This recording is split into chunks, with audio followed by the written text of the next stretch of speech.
வணக்கத்துக்கும் வழிபாட்டுக்கும் உடைய சான்றோர் பெருமக்களாகிய உங்கள் அனைவர் திருவடிகளையும் மீளவும் வணங்குகின்ற ஒரு வாய்ப்பு எனக்கு அளித்த திருவருளையும்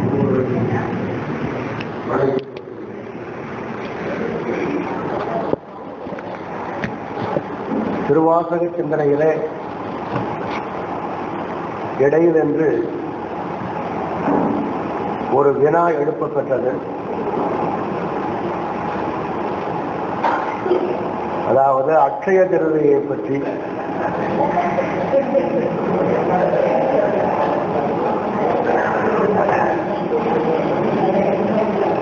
சென்ற ஆண்டு கூட இந்த நாளில் அமையவில்லை, ஆனால் அது பற்றிய செய்தியை சொன்னேன். வைகாசி மாதத்திலே அமாவாசையிலே 3ஆம் நாள் திருதி வரும் பொழுது அட்சய திருதி என்பதாக சொல்லப்படும். நான் அறிந்த வகையில் கருத்து வேறுபாடு இருக்கலாம், எல்லாவற்றிலேயும் கருத்து வேறுபாடு. அமாவாசைக்கு 3ஆவது வைகாசி மாதம்.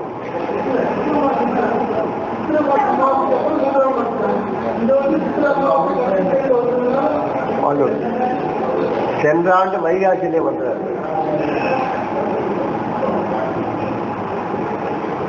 வைகாசி முதல் 6 நாள்ல தான் முருகப்பெருமானுடைய திருவுருவம் தோற்றம் நடைபெறுகிறது. 3ஆம் நாள் கார்த்திகை பெண்களிலே அமைந்திருக்கின்ற 3ஆம் நாள் பெண் இருக்கிறாளே, அவள்தான் அட்சய பாத்திரம். அவளிடத்தில் முருகன் என்று வளர்கிறார். அதை வைத்துத்தான் வைகாசி என்பதாக ஒரு அமைப்பு. சித்திரை மாதம் முழுவதுமே மன்மதனை எரித்த நிலை. இன்னும் சொல்ல போனால் கோவலனுடைய குடும்பத்தில் பிணக்கு ஏற்படுவதற்கு உரிய காலமாக இருந்தது சித்திரை மாதம்.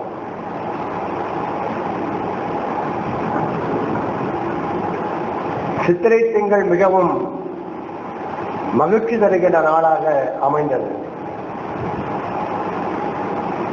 ஆனால் ஊடுவினை காரணமாக கோவலன் கொல்லப்படுகிறான். இன்னும் கூட அதிலே ஒரு செய்தி உண்டு, அது வந்து விட்டதால சொல்றேன். இன்றைக்கு நாம் அமாவாசை மிக நல்ல நாளாக பல பேர் கொள்ளுவது உண்டு. சூரியனும் சந்திரனும் நேர் கலக்கின்ற நாளாக அமைப்பது உண்டு. ஆனால் 2 பேருமே ஒருவரில் ஒருவர் கலந்து ஒளி இழந்து போகின்ற காலமாதனாலே அதை நல்ல நாள் இல்லை என்று கருதுகிறவர்களும் உண்டு. கோவலனுடைய திருமணம் நடந்தது அமாவாசையில். அந்த காலத்தில் அவர்கள் நல்ல நாள் என்று கருதி அதை அமைத்தார்கள். அமாவாசையில 2 பேருடைய ஆட்சியும் இல்லாமையினாலே அவருடைய வாழ்க்கை மிக குறுகிய காலத்திலேயே வீழ்ச்சி அடைந்து விட்டது. அதற்கு ஒரு உதாரணம் சிலப்பதிகாரம். நீ அதையும் படித்து பார்க்கணும். ஆனால் சித்திரையை நீக்கி வைகாசியில் வருகின்ற இந்த திருதியை முருகப்பெருமானுடைய கார்த்திகை பெண்கள் 60 3ஆம் பெண்ணாக இருந்தவள் அக்ஷயா. அது ஒரு வருஷத்தின் பெயராக இருக்கிறது. நிலைபேற்றை தருவள். க்ஷயா என்பது மாற்றம், அக்ஷயா என்பது நிலைபேற்றை தருபவள். எந்த ஒன்றை அன்று பெறுகிறோமோ அது என்றும் நிலைத்து நிற்கும், அவ்வளவுதான். பெருகும் என்பது நாம வச்சது. இது அட்சய திருதியில இந்த பாட்டல் வாங்கினால் அந்த பாட்டல் நம்ம வீட்டுல கடைசி வரல இருக்கும். அது கொடுத்து எங்கேயும் போய்விடாது, அவ்வளவுதான். அதுதான் அட்சய என்பதற்குரிய பொருள். நாம அது பெருகும் 15 பாட்டுல வரும் நம்ம ஊர்ல அப்படின்னு நாம் நினைக்கிறது நம்ம அதற்கு மேல் எழுதிய விஷயம். அன்று நம்மை நோக்கி வருகின்ற பொருள் நம்மிடத்தில் நிற்கும். இந்த அட்சய திருதியுடைய 3ஆம், அதாவது முருகப்பெருமான் ஆறு பேரிடத்திலேயும் தங்கித்தான் 6 குழந்தையாக ஆகிறார். அந்த 3வது பொறி, அந்த 3வது பொறி என்ன என்று கேட்டால் மூலாதாரம், சுவாதிஷ்டானம், மணிபூரகம். மணிபூரகம் என்று சொல்லப்பெறுகின்ற அந்த இடர் தாமரையிலே அந்த குழந்தையானது அந்த ஜோதியை பெறுகிறது. அந்த ஜோதி ஒன்று, 6 முகத்தில் அந்த ஜோதி ஒன்று. அது மணிபூரகம் என்பதாக சொல்லப்பெறுகின்ற அது இருதய கமலத்திற்கு கீழே இருப்பது. அந்த ஒரு தாமரையானது ஒளியுடன் என்றும் திகழ்வது ஆதரனாலே அந்த பெண்ணுக்கு அட்சய என்று பெயர். அந்த பெண்ணின் கையில் அங்கு வளர்கிறான் முருகன் ஆதரனாலே நிலைத்தவன் என்ற ஒன்றை அவன் பெறுகிறான். இன்று வருகின்ற அட்சய, உதாரணமா சொல்ல போனா இன்னைக்கு நான் சொன்ன சொற்பொழிவுகளில் உள்ள கருத்து ரொம்ப நாளைக்கு மறக்காது, மறந்துடும். அது நம்ம விஷயத்தை பொறுத்தது. ஆனா நிச்சயமா ரொம்ப நாளைக்கு மறக்காது. அட்சய என்பதற்கு அதுதான் பொருள். இது பின்னால மணிமேகலை சிலப்பதிகாரத்தை ஒட்டி மணிமேகலை காலத்தில் தான் இந்த அட்சய என்பதற்கு உரிய விளக்கம் வருகிறது. இதெல்லாம் இந்த புராணத்தை எழுதுறவங்க எழுதியிருக்க மாட்டாங்க. அதனால அட்சய திருதிக்கு நான் இதை சொல்றேன். அதாவது அட்சய பாத்திரம் கையிலே வந்து விட்டது மணிமேகலைக்கு. அதை பெருமான் கொடுத்தது வரலாறு ரொம்ப நீள நான் போல. அட்சய பாத்திரம் வந்து விட்டது. வந்து விட்ட பிறகு அது எடுக்க குறையாம எல்லாம் ஒன்றும் வளரல. நல்லா தெரிஞ்சுக்கணும். அதுல முதல்ல யார் போடுகிறார்கள் அவர்களுடைய ஆன்மீக ஆற்றலை வைத்துத்தான் அது வளரும் அல்லது நிலைத்திருக்கும். அப்பொழுது மணிமேகலைக்கு ஒரு அந்த தெய்வம் சொல்லுகிறது, இதை நீ இப்படியே வச்சிருந்தா ஒன்றும் வளராது, இது நீடிக்கவும் நீடிக்காது, பாத்திரம் இருக்கும், அவ்வளவுதான். நீ என்ன பண்ணணும்னு கேட்டா, ஆதிரை என்ற பெயருடையவள் ஒருத்தி இருக்கிற கற்புக்கரசி, அவ கையில போய் முதல்ல நீ சோறு வாங்கணும். ஆதிரை நல்லாள் அவள் மனை இம்மனை நீ புகழ் வேண்டும் அப்படின்னு ஒரு அறிவுரை சொல்லுகிறது. நான் ஆதர, இவரும் ஆதர. ஆதிரை, ஆர்திரை என்பது பெரிய நட்சத்திரமாக ஒரு காலத்தில் இருந்தது. ரொம்ப பெரிய நட்சத்திரமாக இன்றைக்கு சுருங்கி விட்டது. எங்களை பார்த்தாலே தெரியலையா? அதனால ஆதிரை என்பது 6 திரை அலைகள் மோதி மோதி மோதி மோதி பெரியதாக ஆக்கிக் கொண்டே இருக்கின்ற பெரிய நட்சத்திரம். அந்த பெயருடையவள் ஆதிரை நல்லாள். ஆதிரை நல்லாள் அவள் மனை இம்மனை நீ புகழ் வேண்டும் அப்படின்னு மணிமேகலைக்கு சொல்றாங்க. மணிமேகலை அவர் வீட்டுல போய் பிச்சை எடுக்கிறார். அப்ப உள்ளே இருந்த கற்புக்கரசியாகிய ஆதிரை அதிலே முதல்ல சோறு இடுகிறாள். அந்த சோறு தான் வளருது. அதுல அட்சய திருதியை நீங்க என்ன நினைக்கணும்னு கேட்டா, இந்த ஒரு தங்கம் வாங்கி வச்சுட்டாலே வளராது, அது இருக்கும். அதுல ஒரு கற்புக்கரசி அதுக்கு மேல ஏதாவது ஒரு தங்கம் போடணும். அப்படி தங்கம் போட்டால் வளரும். ஒரு அரிசியாவது போட்டால் அந்த அரிசி வளரும். நீங்கள் கேள்விப்பட்டிருப்பீர்கள், ஒரு சின்ன மரக்கால் நிறைய அரிசி அதை போட்டு பூசையில வச்சிருவாங்க. வாழ்நாள்ல சாப்பாடு என்றும் குறையாது. யாரை குறித்தது? காசிலே உள்ள அன்னபூரணையை குறித்தது இது. அன்னபூரணை நிறைவாயிருந்தால் நமக்கு சோறு கிடைக்கும் என்பதற்காக ஒரு அமைப்பு. நாள்தோறும் அன்னபூரணை நினைக்க வேண்டும். அங்கே விஸ்வநாதருக்கு விசாலாட்சி இருக்கிறாங்க. செட்டியார் வீட்டு பூசை தான் அது. வசிஷ்டர் பூசை என்று அதெல்லாம் சொல்லப்படும். அன்னபூரணைக்கு சிறப்பு அதிகம் உண்டு. ஆனால் விசாலாட்சி கோயில் நீங்க பார்த்தீங்கன்னா நாம இங்க நினைக்கிற மாதிரியே விசாலாட்சி அங்க இருக்கிறா அப்படின்னு ஐயம் வரும். ஆனால் அன்னபூரணை கொடுத்தாலும் கூட அது விசாலாட்சி கொடுத்ததாகத்தான் பொருள். அன்னபூரணி 1000 கொடுக்கலாம். எங்க வீட்டுல ஒருத்தர் 10 மூட்டை அரிசி கொண்டு வந்து அடுக்கிட்டு போயிட்டார். எனக்கு சர்க்கரை வியாதி, நான் அரிசி சாப்பிடக்கூடாது, கோதுமை தான் சாப்பிடணும். என் வீட்டில் இருக்க அரிசிக்கு என்ன பிரயோஜனம்?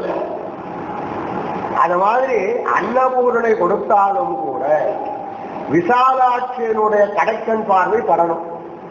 பட்டால்தான் அதை நாம் அனுபவித்து உணர முடியும். நீங்க அன்னபூரணையை மட்டும் வீட்டில் வச்சிருப்பாங்க. அன்னபூரணை படம் இது ஒரு கரண்டி மாதிரி வச்சு அதை எடுத்து கொடுக்குற மாதிரி. நீங்க அன்னபூரணை அந்த சிலையின் பக்கத்தில் விசாலாட்சி இருக்கணும். விசாலாட்சி இருந்தால்தான் நமக்கு அது உபயோகப்படும். இல்லைன்னா அது இருக்கும், மற்றது நாம் உபயோகப்படுத்தி கொண்டிருப்போம், அது இருக்கும். அந்த மாதிரி விசாலாட்சி நம்முடைய பாவங்கள் எல்லாவற்றையும் தாண்டிய கருணைக்கண் உடையவள். ஒரு குழந்தை 1000 தப்பு பண்ணலாம், தெரிஞ்சோ தெரியாமல பண்ணலாம்.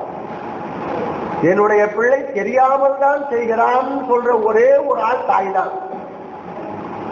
தெரிஞ்சே அவன் செய்யறதில்லை, தெரியாம தான் செய்யறான். அவனுக்கு 25 வருஷமாய் அவனுக்கு ஒரு குழந்தை பிறந்து அவன் வளர்ந்த பிறகும் கூட என் பொண்ணுக்கு ஒண்ணுமே தெரியாது பாவம் அப்படின்னு தான் தாய் சொல்லுவாளை ஒழி, அது ஒன்றும் மாற்றமில்லை.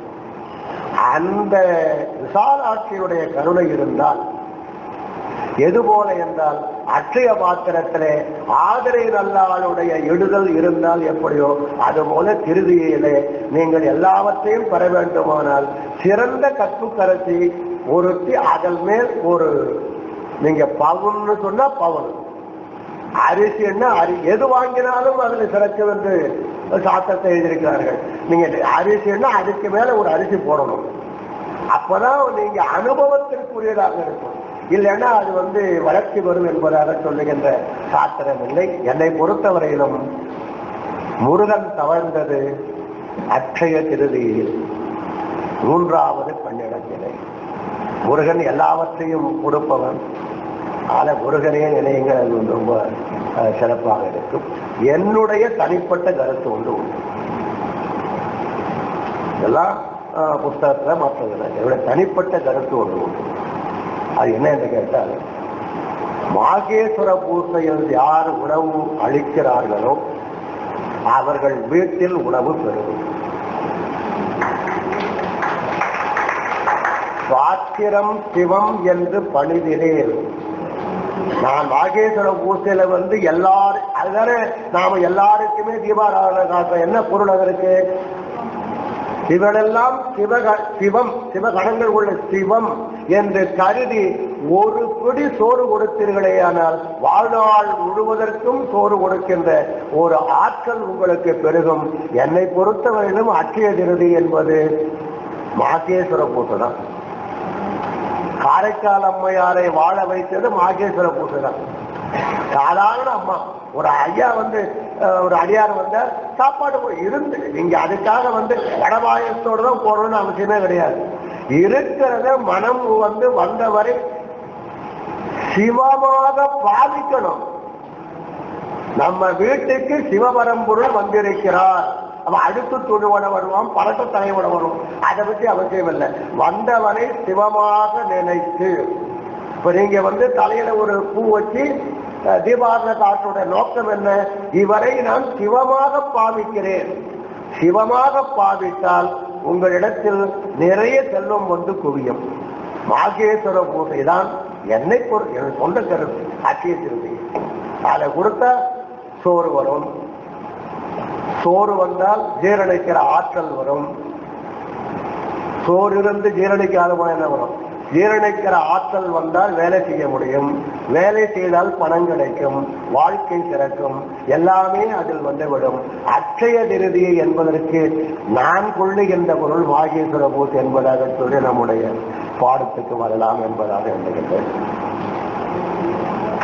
மாசற்ற சோதி பெருமான் அவனளவில் மாசற்ற சோதியாக இருந்து நமக்கு என்ன பிரயோசனம்? நான் கேள்விப்பட்ட வேலூர்ல பெருமானுக்கு தங்க கோயில் கட்டிருக்கிறாங்க. இந்த ஏழைக்கு என்ன பிரயோசனம்? எந்த ஒரு செயலும் மக்கள் சமுதாயத்தை சென்று அடைவதாக இருக்க வேண்டும். மக்கள் சமுதாயத்திற்கு அது பயன் தருவதாக இருக்க வேண்டும். சிவஞான போதத்தில் நான் முன்னே சொன்னேனே, இந்த 2 மகா வாக்கியம் சொல்லி இன்னொன்று அந்நியம் இன்மையின் அரண்கடல் செதுமே. அந்நியம் இன்மை அனன்னியம், அது சைவத்திற்கே உரிய மகா வாக்கியம். சைவத்தில் உள்ள ஒரு பெரும் தன்மை இணைத்து காட்டுகின்ற ஒரு மகா வாக்கியம் அந்நியம் இல்லை என்பது. நீங்களும் நானும் ஒன்றா அந்நியமா?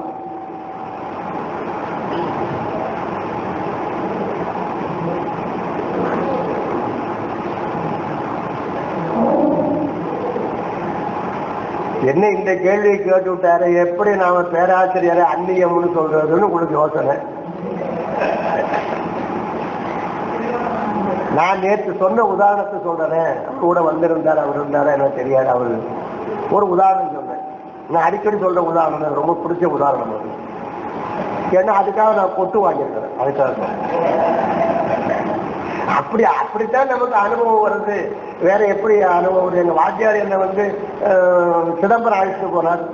அந்த காலத்துல ஆசிரியர் மாணாக்கரை சிதம்பரம் அழைச்சிட்டு போறது பெரிய விஷயம். அப்பெல்லாம் நான் கால் அரைக்கால் சட்டை போட்டுட்டு குளிச்சா துவைச்சதுலாம் கிடையாது, அப்படியே காயணும். அது இடுப்புல ஒரு துண்டு, அவ்வளவுதான். இதோட தான் என்னுடைய பயணை பற்றி தொடரும். கடலூர்ல இருந்து இருக்கு.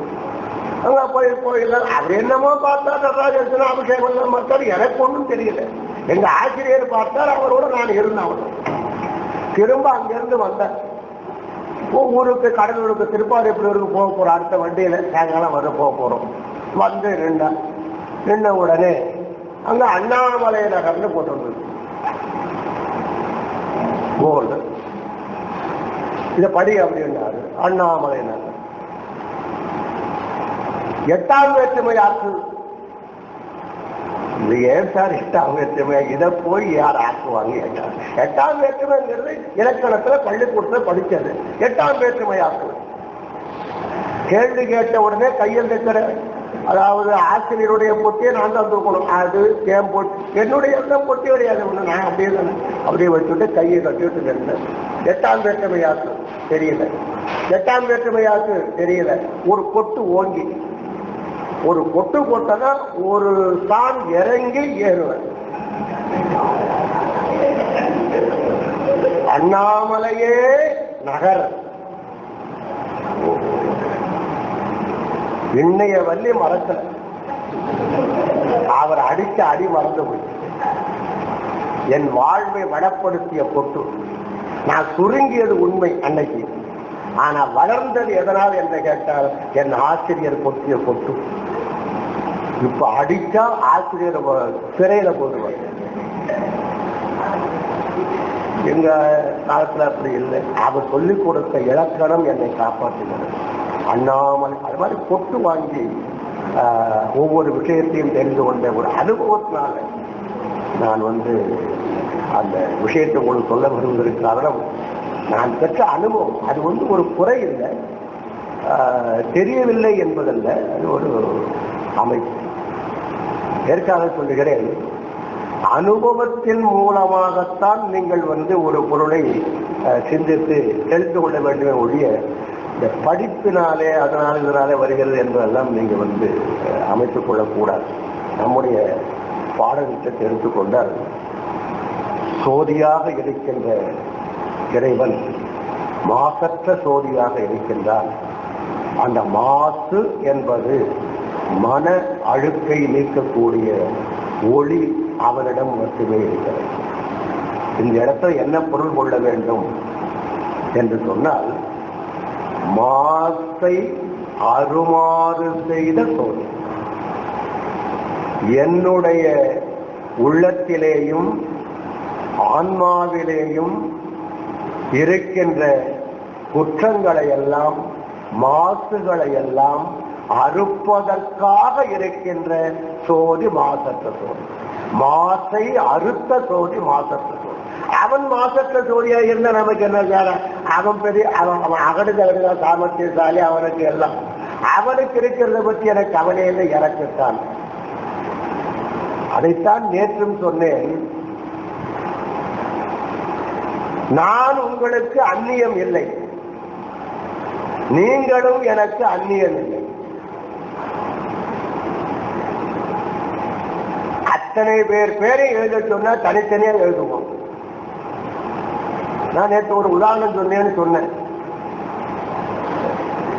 எங்க வீட்டுல இந்த ஒரு ஸ்வீட் பண்ணணும்னு ஆசை.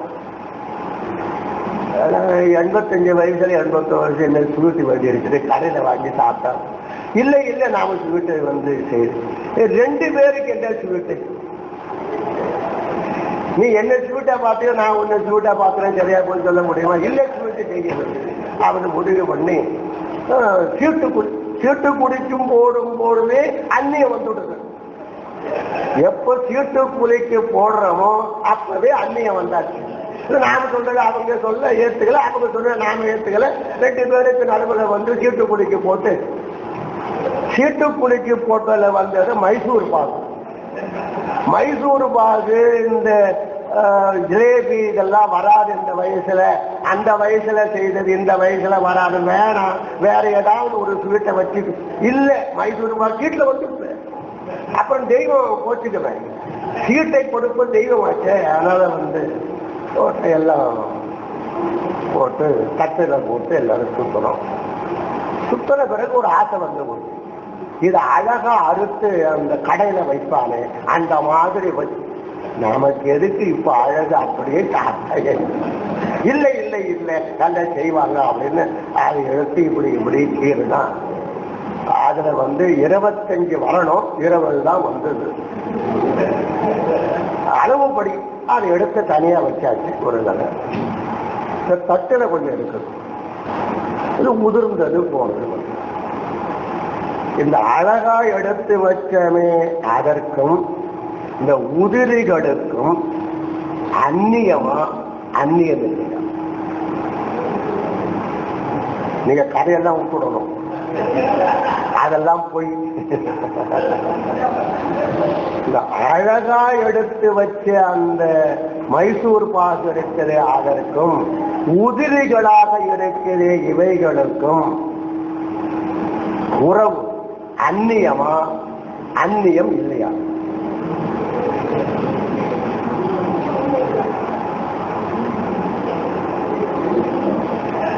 எடுத்து பார்த்தா எல்லாம் இதுல உள்ள சுவை அதுல இருக்கும், இதுல உள்ளது அதுல இருக்கும். என்ன ஒண்ணு, நீ அறுத்து கட்டி வச்சிருக்கிற அந்த கட்டியினால இருக்குது, அதை தவிர வேற ஒண்ணு வேறுபாடே கிடையாது. அதுல உள்ள மெட்டீரியல்ஸ் என்ன உண்டு, அதுதான் இதுக்கு, இதுதான் அதுக்கு. ஆனால் உனக்கு அந்நியம். ஒருத்தர் கூட ஒத்துக்கொள்ள மாட்டீர்கள் இது அந்நியம் இல்லை என்பதாக சொல்லி. இது வேற அது வேறதான் சொல்லுங்க. அதனால் நமக்கு அந்நியமா அந்நியம் இல்லையா என்பதை அளந்து பார்ப்பதற்கு ஊழ்தான் நம்மை அந்நியப்படுத்துகிறது. ஊழின் காரணமாகத்தான் நம்ம அனைவருக்கும் 2 கை 2 கால் எல்லாம் இருந்தாலும் கூட ஊழ்களை அனுபவிக்க வேண்டிய காரணத்தினாலே நீங்கள் வேறாக, நான் வேறாக, உங்கள் தொழில் வேறாக, என் தொழில் வேறாக, அதனுடைய இடம் வேறாக, வளமை வேறாக, செலவு வேறாக, அப்படி பிரிக்கப்பட்டிருக்கிறது ஒழிய நாம் அனைவரும் அந்நியம் இல்லாதவர்கள். அடிப்படையில் ஒருவர் தான். ஆனால் நாம் செய்த செயல் காரணமாக, முன்னே இருந்து செய்து வந்த செயல் காரணமாக ஊழ்வினை என்ற ஒன்று நம்மை பிரித்து விட்டது. அடிப்படையில் நாம் ஒன்று. அப்ப நீங்க அந்நியம் இல்லைன்னு சொல்லலாம். எப்ப சொல்லலாம் என்று கேட்டால், ஆத்மா என்ற வகையில் நாம் அனைவரும் ஒரே மாதிரி தான். ஆதலினாலே நமக்குள் அந்நியம் இல்லை. உடம்பு எடுத்துக்கொண்டால் நாம் அந்நியம். எது போல என்று கேட்டால் 100 லட்டு நீங்கள் செய்து வைக்கிறீர்கள், எல்லா லட்டுக்கும் மூலம் ஒன்றுதான். ஆனால் எண்ணிக்கையால் வேறுபடும் போது ஒவ்வொன்றும் ஒவ்வொன்றாக நீங்களே கடையில் கேட்கிறீர்கள், அந்த லட்டை எடு அப்படின்னு. என்ன இந்த லட்டுக்கு அந்த லட்டுக்கும்? இது இலட்டு, அது அலட்டு. அது அலட்டும். அங்க இருந்து என்ன எடுன்னு உடனே எடுத்து, ஏன் சார் அது எடுக்கிறீங்க? இளைஞன்னு பார்க்கும் போது நல்லா, என்ன சார் இது, நான் இங்கேருந்து பார்க்கும்போது அது நல்லா இருக்குது, நீங்க அங்கேயிருந்து இதை பார்க்கும்போது இது நல்லா இருக்குது, இவ்வளவுதான் வேறுபாடு எடுத்து வைக்கிறோம். வேறுபாடு நமக்கு தெரியுது, வேறுபாடுகளோடு இருக்கிறோம். அந்நியம் இல்லை என்பது எங்கே வருகிறது? ஏன்னா மகா வாக்கியம் இது, அந்நியம் என்மையின் அறங்கள். ஒரே ஒரு சென்டென்ஸ், அதுல உள்ள செய்திதான் செவியான போதும் உங்களை இறைவட திருவடியில சேர்க்கிறது. என்ன அந்நியன் இல்லை? ஆன்மா என்று எடுத்துக்கொண்டால் நாம் அனைவரும் அந்நியம்தான். ஆன்மா அது ஒரு பொருள். ஆமா, நான் தான் அது, நீங்க தான் அது. அதற்கு உங்கள் ஆன்மாவும் ஊழ்வினை எல்லாம் விட்டு விடுங்க. உங்க ஆன்மாவுக்கும் என் ஆன்மாவுக்கும் வேறுபாடு உண்டு. நம்ம அனைவரையும் அப்படியே இப்ப பெருமான் ஞானசம்பந்தர் மாதிரி இருந்து எல்லாரும் முத்திக்கு வாருங்கள் அப்படின்னு சொல்லிட்டு முத்திக்கு போன முத்தி இன்பத்தை நாம ஒரே மாதிரி எல்லாரும் அனுபவிக்க மாட்டோம். ஒவ்வொருவரும் தனித்தனியாக, அதுதான் நம்முடைய இண்டிவிஜுவாலிட்டி, தனித்தன்மை. அது நம்மோடு ஆன்மாவோடு என்றும் இருப்பது முடியவே முடியாது. அப்ப தனித்தன்மை நமக்கு இருக்கிறதுனால நீங்களும் நானும் அந்நியம்தான். அந்த தனித்தன்மையை நாம எஸ்டாப்ளிஷ் பண்ற காலத்துலதான் தகராறுகள் வருகின்றன. கணவன் மனைவியாக இருந்தாலும், அண்ணன் தம்பியாக இருந்தாலும், மாமன் மச்சி யாராக இருந்தாலும் மாற்றம் வருவதற்கு காரணம் அவர்களுடைய இண்டிவிஜுவாலிட்டி. அதை நீங்க ஈகோ வேற பேர் கொடுக்கலாம். ஆனா இண்டிவிஜுவாலிட்டி தான் அடிப்படை காரணம். இண்டிவிஜுவாலிட்டியை மாற்ற இறைவனாலும் முடியாது. இண்டிவிஜுவாலிட்டியை மாற்றுறதுக்கு இறைவனுக்கு உரிமை இல்லை, உங்களாலேயும் மாற்ற முடியாது. அதை நாம் என்றைக்கும் அந்நியமாகத்தான் எல்லா இடத்திலும் இருக்க வேண்டும்.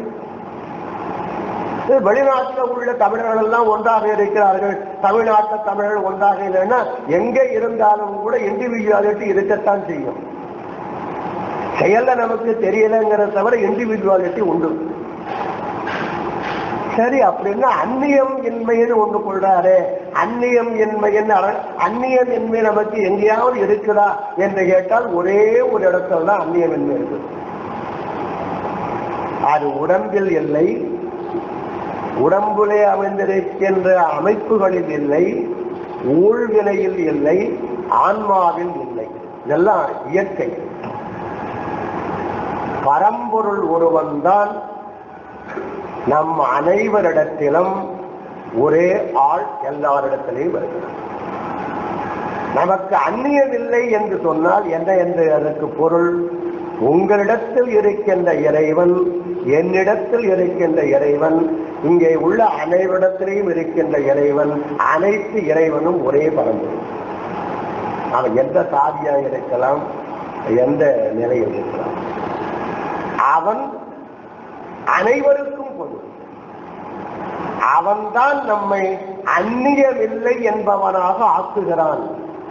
நீங்க என்ன பண்ணணும்?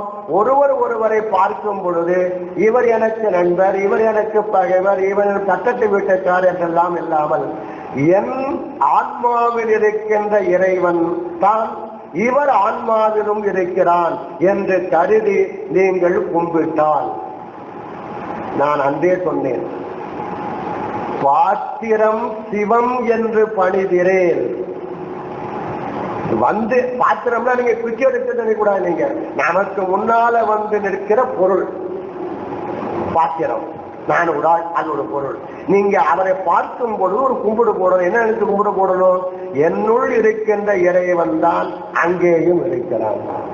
நான் கோயில்னா அவன் கோயில், அவன் பாதிரியாரா இருக்கிறான், முஸ்லீமா இருக்கான், அதுக்கு கவலை இல்லை. அங்கிருக்கிற பரம்பொருளும் என்னுள் இருக்கின்ற பரம்பொருளும் ஒன்று.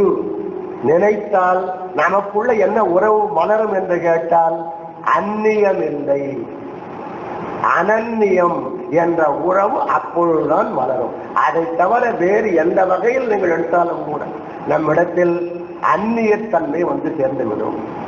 என்ன இருந்தாலும் அவர் அந்நியம்தானே, என்னதான் நிறுத்துவோம், என்னதான் இருந்தாலும் அந்நியம். எல்லாம் ஒன்றாக போவது எங்கே என்று கேட்டால் அனன்னிய வஸ்து என்பதாக நாம் ஆக வேண்டும் என்றால் நம்முள் இருக்கின்ற பரம்பொருளை நீங்கள் முதன்மையாக வைத்து வாழ்க்கை நடத்தினால் நாம் யாருக்கும் அந்நியம் இல்லை, யாரும் நமக்கு அந்நியம் என்பதாக இல்லை. அந்த பொருளெல்லாம் சேர்த்துத்தான் மெய்கண்டார் அந்நியம் என்பதின் அறங்களுக்கு. அந்த மனோபக்குவம் நமக்கு வந்துவிடுவேயானால் அந்நிய வஸ்து என்ற பக்குவம் நீங்கி அனன்னியம் என்ற ஒன்று எல்லா வகையாலும் நாம அந்நியர்கள் தான். தமிழர்கள் ஒன்று, எல்லாரும் தனித்தனிதான். தாயும் சேயுமாக இருந்தாலும் வாயும் வயிறும் வேறுதான். பழமொழி, ஒரு அந்நியம். ஆனால் அனன்னிய வஸ்து நம்மிடத்தில் கொண்டு இருக்கிறது, அனைவருக்கும் பொது. அந்த அனன்னியம் வந்தால்தான் இந்த ஞானத்தை, இந்த ஒளியை நமக்கு கொடுத்தவன் யார்? இதுதான் உயர்ந்தது என்பதாக எண்ணுகின்ற எண்ணத்தை நமக்கு கொடுத்தவன் யார்? ஒரு நிமிஷமாவது அந்த எண்ணம் வந்திருக்கும், ஒரு நிமிஷம். அப்புறம் நாம பேதம் பேசுவோம், போவோம், வருவோம். நீங்க பணம் கொடுத்தீங்களா, நீங்க மாநாட்டுக்கு வரீங்களா, நீங்க இங்க நீங்க வரீங்க. அது அனந்தியம், அது அந்நியம் இல்லை. அதாவது அந்நியமாக பேசுகின்ற விஷயங்கள். நீங்க வருவீங்கன்னு பார்த்தோம், வரல, நீங்க வரல, நீங்க வரணும், நீங்க இதெல்லாம் நீங்க நானு பேசுறதெல்லாம் அந்நியம் தானே. வாழ்நாள் முழுவதும் நாம் பயிலுவது அந்நியத்தில் தான். ஆனால் நாம் அனைவரும் அந்நியம் இல்லாதவர்கள். எதை நோக்க? நம்முள் இருக்கின்ற இறைவனை நோக்க. நீங்க வைஷ்ணவமா, சைவமா, கிறிஸ்தவமா, எதுவா இருந்தாலும் சரி, உள் இருக்கும் பரம்பொருள் ஒன்றேதான். அதை உலகளாவிய நிலையில் உணர்த்தியது சைவ சித்தாந்தம். உணர்த்தியது மட்டுமல்ல, மகா வாக்கியமாக சொல்லுது. அந்த மகா வாக்கியம்தான் அந்நியம் இன்மையின் அரண்கடல் செல்லும். ஒரு மணித்துளி நினைத்து பாருங்கள், எவ்வளவு உயர்ந்த தத்துவத்தை தன்வடைக்கும் நம்முடைய முன்னோர்களை சொல்லி இருக்கிறார். வராது, இது வாஸ்தவம் தான். அது வந்துடும் சொல்ல, ஞானிகளுக்கே வல்லை என்று கூட சொல்லுகிறார்கள். அதனாலே வராதுதான். ஆனால் இவன் கண்ட உண்மை தவறல்ல, சரியான உண்மை. நாம் அதை கடைப்பிடிக்க தவறிவிட்டோமானால் தான் அதை நான் மகா வாக்கியமாக கருதி, என்னுடைய அனுபவத்தில் இது சைவ சித்தாந்தத்திலே சிவஞான போதத்திலே மெய்கண்டார் அவர் எப்படி சொன்னாரோ அதை மகா வாக்கியமாக சொல்லி இருக்கிறார்கள். அந்நியம் என்பதின் அறம். அந்த எண்ணம் வந்துவிடுவேயானால் அன்றைக்கே முத்தி. தீட்சை வேணாம், அது வேணாம், இது வேணாம், எந்த விதமான கடங்குகளும் உங்களுக்கு தேவையில்லை. மூர்த்தி தலம் தீர்த்தும் முறையாய் தொடங்கினர் எல்லாம் தேவையில்லை. சும்மா வீட்டில் உட்கார்ந்து இருக்கலாம். அனன்னியம் என்ற எண்ணம் நமக்கு அனுபவப்பட்டு விடுவேயானால் நாம் அனைவரும் ஒன்று என்பதாகிய ஒரு கருத்தை சாத்திரத்தில் சொன்னது எது? தோத்திரத்தில் சொன்னவர் நம்முடைய அப்பரடிகள். பாத்திரம் சிவம் என்று பணிகிறேன். சிவம் எடுத்து கும்பிடு போட்டு போடுங்க, அவ்வளவுதான். அவங்களுக்கு அந்நியம் இல்லை, சண்டை வராது, எதுவுமே நமக்குள் வருவதற்கு வாய்ப்பில்லை. அனன்னியம் என்ற ஒன்றை இறைவனை வைத்துத்தான் நாம் அமைய வேண்டும். இந்த ஒரு எண்ணத்தை மாற்று அற்ற சோதி. நான் இவ்வளவு நாள் எல்லாரையும் அந்நியமாகத்தான் கருதி இருக்கிறேன். ஏதோ ஒரு நாள் இறைவன் அப்படி எண்ணாதப்பா, எல்லாரிடத்திலேயும் நான் தான் இருக்கிறேன். எல்லாருடைய உள்ளத்தில், புல் முதல் அனைவர் உள்ளத்திலேயும் பரம்பொருளாகிய நான் இருந்து கொண்டுதான் இருக்கிறேன் என்ற ஞானத்தை எனக்கு யார் உணர்த்தினார்கள்? ஆனாவன்னா சொல்லி கொடுத்த வாத்தியார் சொல்லல, அதற்கு பிறகு வந்த ஆசிரியர்கள் ஞானாசிரியர்கள் யாருமே சொல்லலை.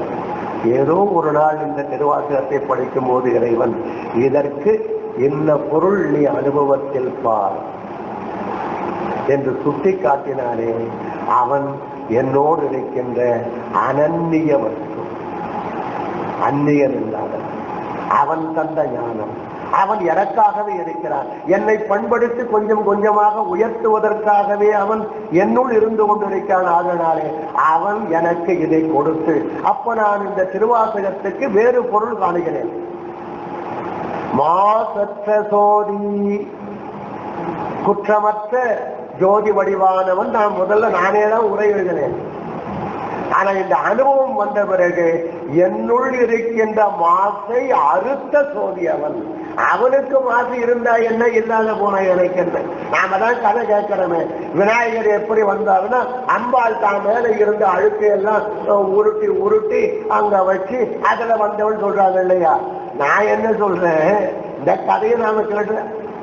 மாசு அவனுக்கு என்பது இல்லை, என்னுள் இருக்கின்ற மாசு இருக்கிறதே, அந்த மாசை அவன்தான் அறுத்தான். இதை பார்த்த உடனே நான் விருப்ப சித்தியார்கிட்ட சொன்னேன், ஏன் இதை நாம சைவ சித்தாந்த இதில் ஒரு கொள்கை வாதமாக அமைத்தான் என்று போடலாமே. போட்டோட இதுவரையும் ஒரு ஃபார்மெட் வருது, அல்லது மாற்றம் வந்தா என்ன பண்றது? போட்டுட்டோம், யாரும் ஒன்றும் கேட்டுக்கல. படிக்கிறாரு இதெல்லாம் மாற்றம் வந்து நினைச்சதானே, அவருக்கு தெரியும் எனக்கு தெரியும், அவ்வளவுதான். ஆக அந்த மாசினை நீக்கியவன் யார் என்று கேட்டால் என்னுள் இருக்கின்ற பரம்பொருள். அப்போ இந்த திருவாசகத்துக்கு எனக்கு பொருள் தெரிந்தது, மாசு அறுத்த ஜோதி.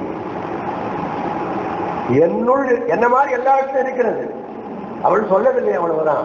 மாசு அறுத்த ஜோதி.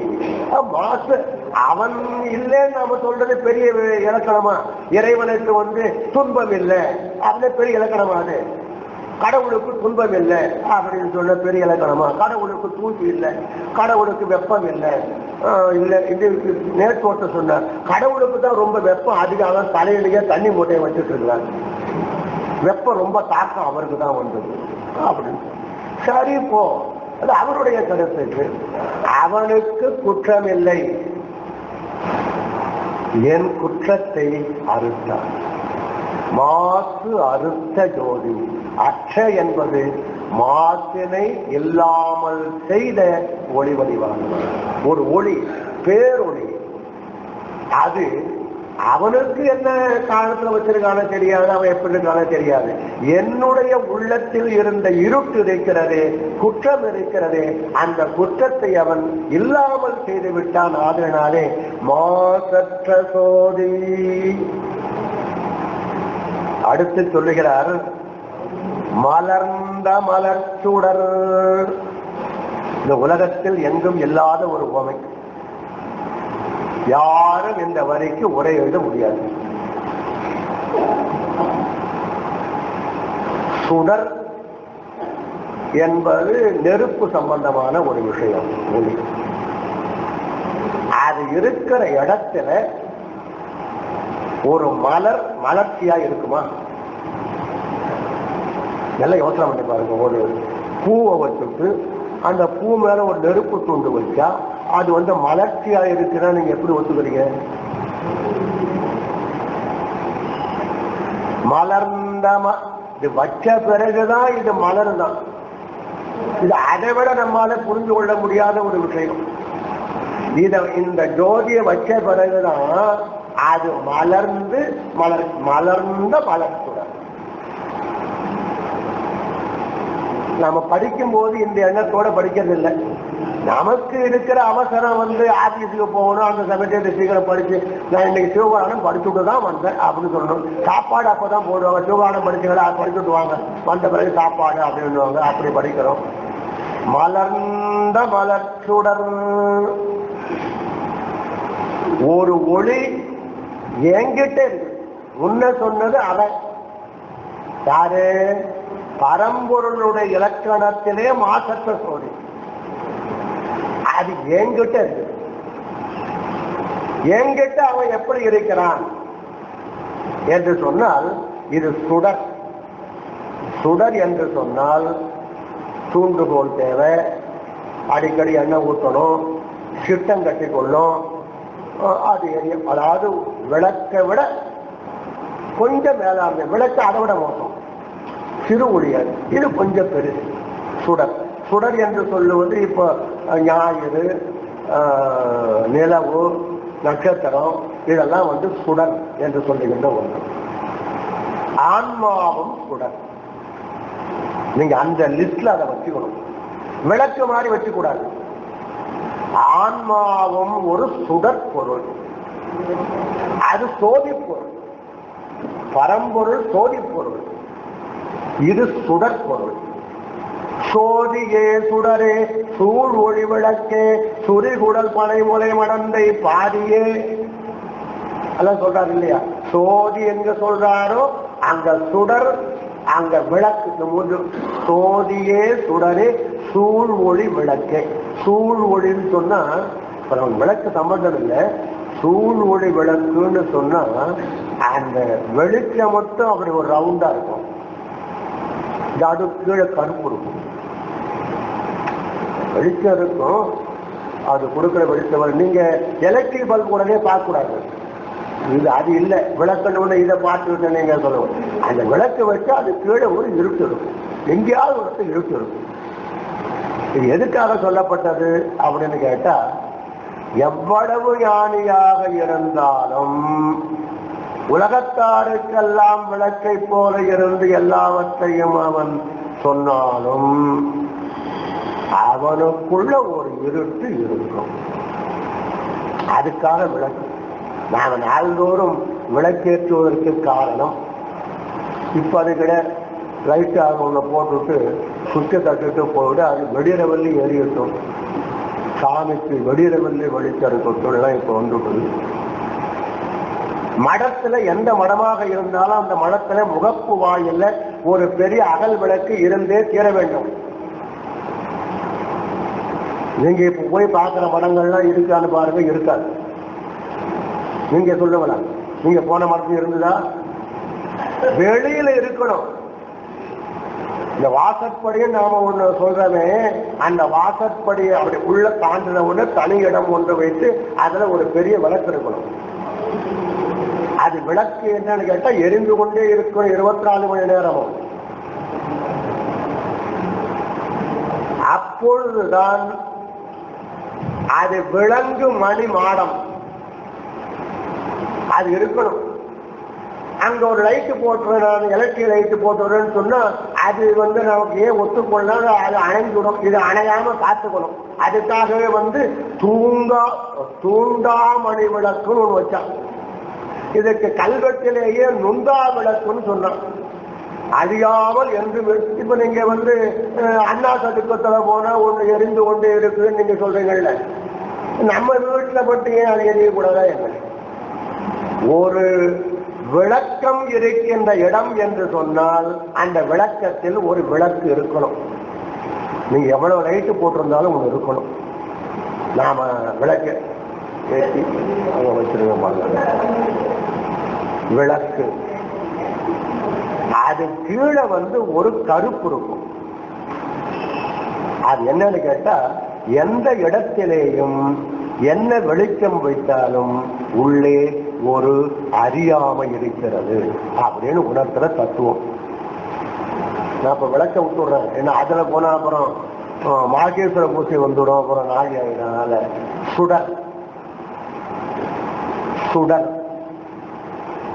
ஒளி உடையது.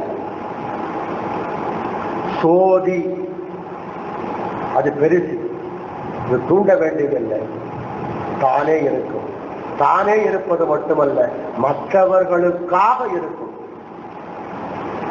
மற்றவர்கள் உள்ளத்தில் இருக்கின்ற இருட்டை எல்லாம் நீக்குவதற்காக அது இருக்கும். அந்த மாசை நீக்கும். எனக்கு நீக்கலையே சொல்லக்கூடாது. எல்லா பிறப்பிலேயும் நமக்கு அணு அணுவாக அதை நீக்கி வந்திருக்கிறான். நமக்கு கணக்கு தெரியவில்லை. செட்டி நாட்டில பொட்டி அடியில போய் பணம் வாங்கிக்கன்னு சொல்லுவார் தந்தை. நேரா கொடுக்க வேண்டியதுதானே? பையன் கேட்கறான், நேரா தான் கேட்கறான். ஆனா செட்டியார் தரமாட்டார், பொட்டி அடியில வாங்கிக்கன்னு சொல்லுவார். ஏன் அப்படி சொல்றாருன்னு கேட்டா, நேரா கொடுக்கும் போது கணக்கே தெரியாது, பொட்டி அடியில வாங்கினா கணக்கு தெரியும். அவர் கொடுக்கும் போது எழுதி வச்சுடுவார். சொத்து அவரது இல்லை, பொட்டி அடியில உட்கார்ந்து இருக்கிற சாதாரண ஒரு 250 ரூபா சம்பளக்காரன் அவனது இல்லை சொத்து. இந்த புள்ள கேட்பான், என் சொத்தை நீ என்ன கொடுக்க? அதெல்லாம் இல்லை, நீ அதங்கிட்ட தான் வாங்கணும். அதங்கிட்ட வாங்கினா கணக்கு தெரியும், என்ன செலவு பண்ண, என்ன ஆச்சு, என்ன இங்க என்ன அது தெரியாது. இவன் எடுத்துக்கிட்டே போவான், கொஞ்ச நாள் கேட்டு வாங்குவான், அப்புறம் கேட்காமலே எடுத்துக்குவான், அப்புறம் அவனே அப்பா கையெழுத்து போட்டு பேங்க்ல வாங்கிக்க வேண்டிய விஷயங்கள்லாம் அங்க வராது. அதனால அங்கே போய் வாங்கிக் கொள்ளுகின்ற நிலை ஒரு ஒரு கட்டுப்பாடு. அப்பாவிட்ட பணமே வாங்க மாட்டேன்னு சொல்றாலும் இருக்கிறான். அப்பாவா இருந்தாலும் அம்மாவாக இருந்தாலும் ஒரு காலம் வரையிலும் அவர்கள் செய்தார்கள். அதோடு சரி, நான் பணம் வாங்க மாட்டேன், எதையும் வாங்க மாட்டேன், எந்த ஒன்றையும் நான் அவனை கேட்டால் என் தந்தைக்கு அவமானம். நான் சோறு போடு என்று கேட்டால் என் தாய்க்கு அவமானம். பையன் சோறு போடுன்னு கேட்கிறவல்ல நாம சும்மா இருந்துட்டனே அப்படின்னு தூக்கு மாட்டிக்குவார். அப்படிப்பட்டவள் நம்ம தாய். அது ஒரு பிரிவு. அந்த மாதிரி நாமும் அப்படித்தான் இருந்தப்ப கேட்டு வாங்க தயார். நீங்களே நினைச்சு பாருங்க, நமக்கே வருத்தமா இல்லையா? ஒரு காலத்தை நாம கேட்டு வாங்காம தான் இருந்தோம். இன்னைக்கு கோயிலுக்கு போகும்போது நீள லிஸ்ட் கொடுத்துட்டு தான் வரோம்.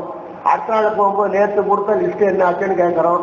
அப்புறம் ஒரு வாரம் சென்று போகும்போது ஒரு வாரம் ஆச்சு, பேப்பர் பெண்டிங்லே இருக்குது அப்படின்னு சொல்லிட்டு கேட்கிறோம். அது யாரும் அது கிடப்புல போட்டாச்சு, சரி புது லிஸ்ட் வச்சுதான். கேட்ட பிறகு கொடுப்பவன் இறைவன் அல்ல, நம் தந்தை அல்ல. கேளாமும் கொடுத்தாலும் வாங்குபவன் மகன் அல்ல. இதெல்லாம் எப்ப நம்ம சமுதாயத்துக்கு வரப்போகுது? கேளாமும் கொடுத்தாலும் இது என்னுடையது அன்று அப்படி சொல்லுகின்ற மகன் இருந்தால் உயர்ந்த சமுதாயத்தை சேர்ந்தவன். அப்படி இருந்தவன் யார்? சங்கராத்தில் இருந்தான். கொள்ளல கொடுத்தல் உயர்ந்தன்று, கொள்ளேன் என்றால் அதேனும் உயர்ந்தன்று. அப்படிலாம் இருந்திருக்கிறான். அதனால நமக்கு ஒன்றும் வாழ்க்கை அது ஒன்றும் பழைய வாழ்க்கையை நினைச்சிட வேண்டிய அவசியமே இல்லை. இந்த சுடர் ஒளிப்பொருள், அந்த ஒளிப்பொருள் தனக்கு ஒளி உண்டு. அந்த ஒளிப்பொருளுக்கு இன்னொரு பொருள் உதவி செய்கிறது. இது ஒளிப்பொருள் தான். ஒளிப்பொருளுக்கு இன்னொரு பொருள் துணை நிற்கிறது. இப்படி வச்சுக்கலாமான்னு பார்த்தேன், எனக்கு அது தெரியல. அதாவது ஸ்டெபிலைசர்னு ஒன்று வைக்கிறாங்க இப்போ. அதாவது கரண்ட் வேக அதிகமாக வருது குறைச்சலாக வருந்தாலும் கூட அதை ஒழுங்குபடுத்தி சமப்படுத்தி கொடுப்பது என்பது போல ஸ்டெபிலைசர் ஒன்று வைக்கிறாங்க. ஆனா ஸ்டெபிலைசருக்கு ஒன்றும் தனியா ஒளி கிடையாது, அது ஒழுங்குபடுத்துவதுதான். ஆனா நாம அப்படி இல்லை, நமக்கு தனியா ஒளி உண்டு. ஆன்மாவுக்கு தனியாக ஒளி உண்டு. அதற்கு ஆன்ம பிரகாசம் என்ற பெயர். ஆன்ம பிரகாசம். ஆனால் இறைவனுடைய ஒளி அதுல சேர்ந்து அதை உயர்த்துது, அது சப்போர்ட்டிவா இருக்குது. அந்த மாதிரி உதாரணம் எனக்கு தெரியல, நீங்க நினைச்சா அதை பண்ணி. அதுதான் நம்ம நிலை. ஆன்ம பிரகாசத்திற்கு சிவப்பிரகாசமானது துணை செய்து கொண்டே இருக்கிறது. துணை செய்து கொண்டிருக்கிறது. தனியா போய் ஒரு கனெக்ஷன் கொடுக்க வேண்டிய அவசியம் இல்லை, சேர்ந்து இருந்தாலே போதும். இப்போ முதல்வர் பக்கத்துல என் சேர் என்ன இதுல போட்டோ எடுக்க சொல்லி பார்த்து, நான் யார் பக்கத்துல உட்கார்ந்துருக்க தெரியுமா? முதல்வர் பக்கத்துல. இவர் தனியாள், அவரும் தனியாள். இந்த சேர்க்கையினால இந்த ஆளுக்கு ஏதோ வருது, அதுவும் நிழற்படத்துல வருது. நான் யார் பக்கத்துல உட்கார்ந்து பார்த்துட்டு பேசு இந்த படத்தை அப்படின்னு. அது மாதிரி நாம இன்னொருத்தர் பக்கத்துல உட்கார்ந்து இருக்கிறோம், ஒரு பெரிய ஆளவர். ஆனா அந்த பவர் நம்மோடு சேர்ந்து நம்முடைய பவர் கொஞ்சம் பெரிசாக ஆகிறது. இது எப்ப தெரியுது அப்படின்னு கேட்டா, நீங்க தனியார் வீட்டுல உட்கார்ந்து இருக்கும் போது ஒரு போட்டோ எடுத்துக்கிறதுக்கும், முதல்வர் பக்கத்திலே உட்கார்ந்து இருக்கும் போது ஒரு போட்டோ எடுத்ததற்கும் ரெண்டையும் வச்சு பாருங்க. இது ரொம்ப மலர்ச்சி உடையதாக சொல்லுது. எது? முதல்வர் பக்கத்துல உட்கார்ந்து இந்த போட்டோவில் இருக்கிறோம் நம்ம முகம்தான் மலர்ச்சி உடையதாக தெரியும். மலர்ந்த மலர்ச்சுடர் நான் மலருமாறு என் ஆன்மாவினுள் மலருகின்ற சுடர். நான் மலர்ச்சி பெற வேண்டும் என்பதற்காக, இந்த ஆன்மாவானது மலர்ச்சி பெற வேண்டும் என்பதற்காக, ஆன்ம பிரகாசமானது வளமாக இருக்க வேண்டும் என்பதற்காக என்னுள் என்னோடு சேர்ந்து என்னை மலர்வித்துக் கொண்டு வருகின்ற சுடர். மலர்ந்த மலர்ச்சுடர் நான் மலர்வதற்காக மலர்ந்த, நான் மலர்வதற்காக மலர்ந்தது. எதற்காக அது மலர்கிறது? அதுதான் சோதியாச்சு. மலர வேண்டிய அவசியம் இல்லை என்று கேட்டால், இந்த ஆன்மாக்கள் மலர வேண்டும், அவைகள் இந்த ஒளி அனுபவிக்க வேண்டும், ஒளி உடை பொருளாக நீள வேண்டும் என்பதற்காக மலர்ந்த மலர்ச்சுடர். இன்னொரு உதாரணம், எனக்கு தெரிஞ்ச உதாரணம் சிலவற்றை நீங்க அப்படி யோசனை பண்ணி பாருங்களேன். ஒரு வியாபாரி முதல்ல வியாபாரம் தொடங்குவார். நாளையிலிருந்து நான் புதுசா ஒரு வியாபாரம் தொடங்குறேன், காலைல இந்த மணியில தொடங்குறேன் அப்படின்னு. நாளைக்கு நான் புது கணக்கு போட போறேன் அப்படின்னு சொல்லுவேன். இந்த புது கணக்கு நம்ம கணக்கு இருக்கிறது இருந்தாலும் அதுக்குன்னு ஒரு புது கணக்கு 4 பேர் சொல்லிட்டு வருவாங்க. அதில் 10 பேர் வருவாங்க. வந்தவங்க என்னன்னு கேட்டா, அங்க இருந்து 1001 என் பேர்ல எழுதிட்டீங்க அப்படின்னு சொல்லுவாங்க. கொடுப்பாரு. சாயங்காலம் திருப்பி அந்த பணத்தை கொடுத்து கணக்கில் 1001 அவர் பேர்ல இருக்கும். இந்த காலையில அவர் எழுதினாரு, இன்னார் பேர் போட்டு அவருடைய வரவு 1001, புது கணக்கில் 1001.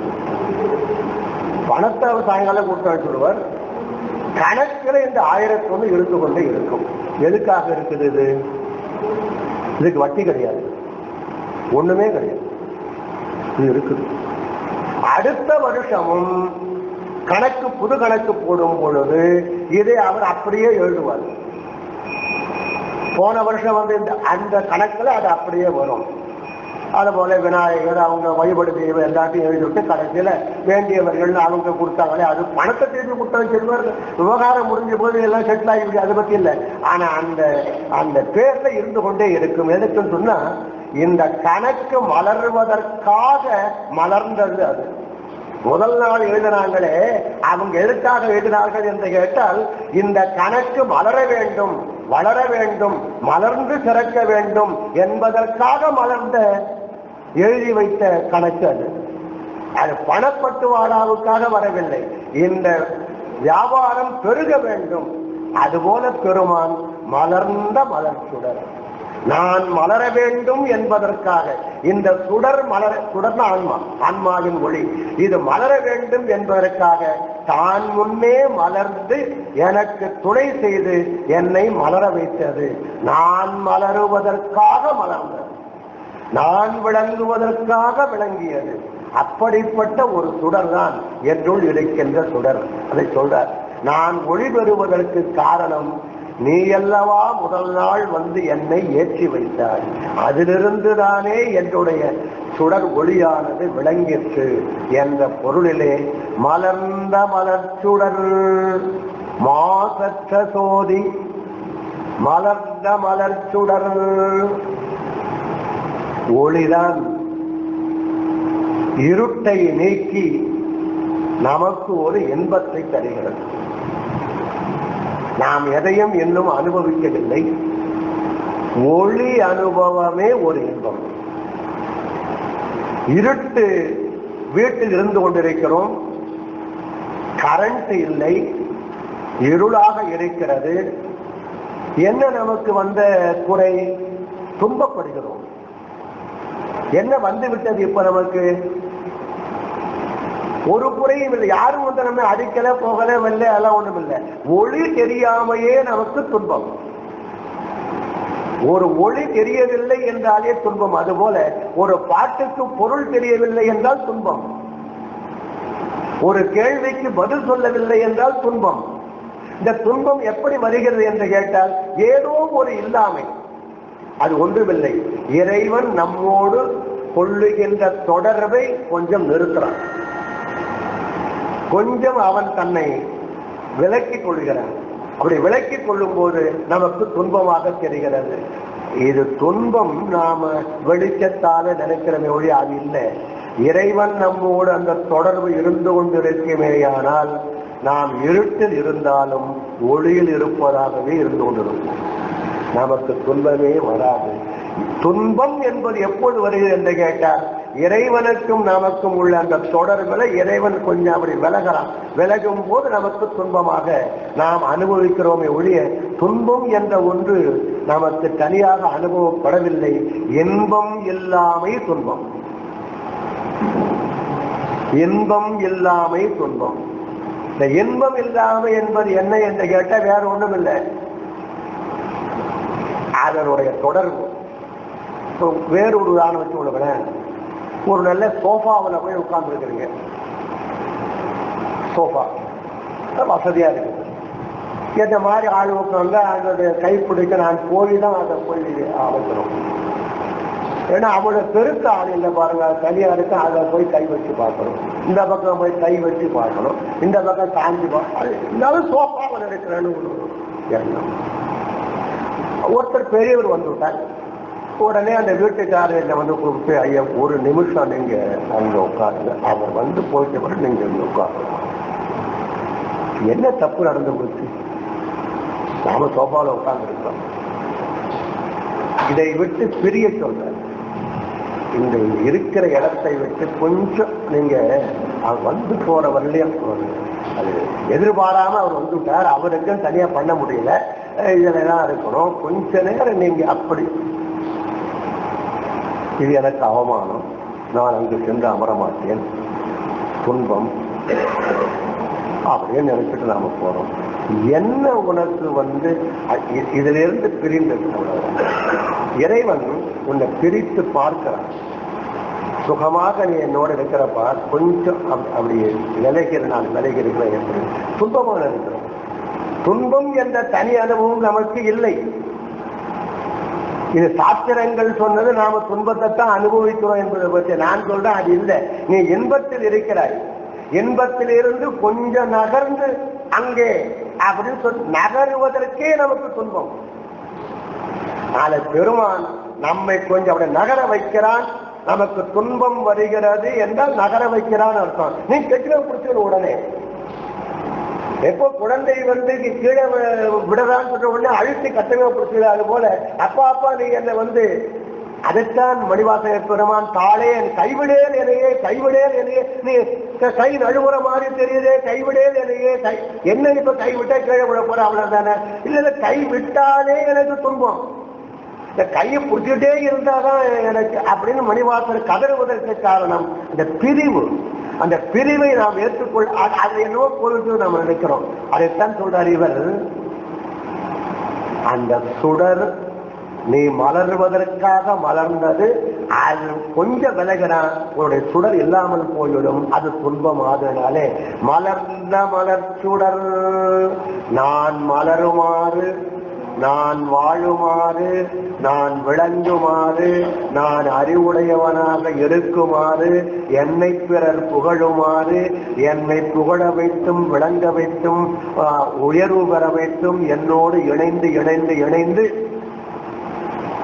மலர்ந்த மலர்ச்சுடர் மலருமாறு மலர்ந்த ஆன்மாவானது அந்த சுடரானது மலருமாறு மலர்ந்த மலர்ச்சுடரே, கேசனே, தேனாரமுதே, சிவபுரனே, அவையெல்லாம் வருகின்றன. ரெண்டு மட்டும் நாம் இன்று சிந்தித்திருக்கின்றோம். சோதி, மாசற்ற சோதி, மலர்ந்த மலர்ச்சுடர், இதெல்லாம் பெருமானை நாம் அனுபவிப்பதாக, மணிவாசகர் பெருமான் இறைவனை அனுபவித்ததாக 6 பண்புகள் சொல்ற. அதில் நாம் 2 தான் பார்த்திருக்கிறோம். 4 பண்புகள் இருக்கின்றன. இந்த செய்திகளையாம் நீங்கள் விரிவாக சிந்தியுங்கள். ஐயம் இருந்தால் நீங்க அடுத்த இதில் அதை எழுப்புங்கள். இது ஒரு அனுபவ நிலை. மணிவாசகர் பெருமான் அடுக்கடுக்காக அந்த அனுபவத்தை நமக்கு கொடுத்து கொண்டு செல்லுகிறார். எனக்கு அனுபவப்பட்ட வரை சொல்றேன், முழுமையாக சொன்னேன் என்று நான் சொல்ல இல்லை. பெருமான் அந்த அளவுக்கு என்னுள் இருந்து உங்களுக்கு சொல்லுகிறார். என்னுடைய குற்றம் எடுத்தல் உண்டு. பெருமான் என்னுள் நின்று உங்களுக்காக உணர்த்தியவற்றை நான் சொல்லுகிறேன் என்பதாக நான் எண்ணுகிறேன் என்பதாக சொல்லி, இந்த செய்திகளை எல்லாம் நீங்கள் திருவடிக்கு அழைப்பியாக ஏற்று என்னை ஆசி கூற வேண்டும் என்று கேட்டு, அனைவர் திருவடிகளையும் வணங்கி வேண்டும் என்று என்னை எல்லாவற்றிலும் தந்து கொண்டிருக்கும் என் குருநாதன் வணக்கம் கூறி முடிக்கிறேன். அனைவர் திருவடிகளுக்கு என்னுடைய தாழ்ந்த வணக்கங்கள் உரியலாம். கோவல் வாழ் பரமகுருவனை அடுத்து குவலயம் ஞானியான் என்ற ஏவரும் புகழையது வேற்றிருப்போய் எளியனேன் வாழனே வாழ்க, மேவரும் நிலது திருவடி வாழ்க, விரும்பும் நின் அடியவர் வாழ்க, தாவர் செல்வம் கூர்ந்திடு புனிதி கண்முக ஞானதேசிகனே சிவாதிரி சித்தம்பலம் சிவாதிரி.